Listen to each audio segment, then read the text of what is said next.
товарищ Карпышев, когда генеральный директор был, он Байконур, ФДК, Байконур всех собирал и всем... Кто? Это 3 человека, 7 бригадиров собрали, это не рабочий. Это с каждого рудника вот так вот, по 7 человек, по 10 человек, конечно, можно собрать. Не, вы скажите, да, мы как поняли, вы не будете понимать. Вот здесь сейчас наши требования, инициативную группу ребят не трогать. Все шахтеров.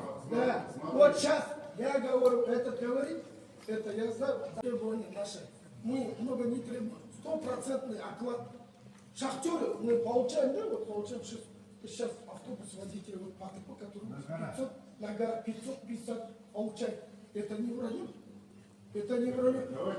Не, подождите, мы же поступили вас. Это что, большие деньги, что ли, для шахтера? 500-600 тенге. 600 тысяч. И небольшой. Небольшой. Потом. Я астына просто без...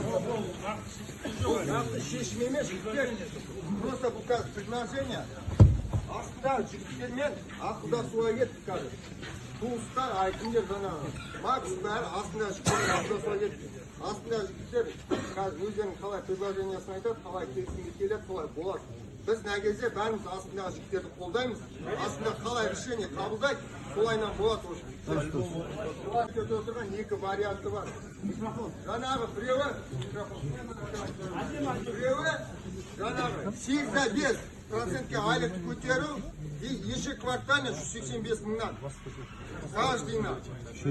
Екінші вариант 15%-ға айлықты көтеру. И жаңағы үшінші сұрақ болды ғой. Менің 13 зарплатам разницасын төлеп берем дейді.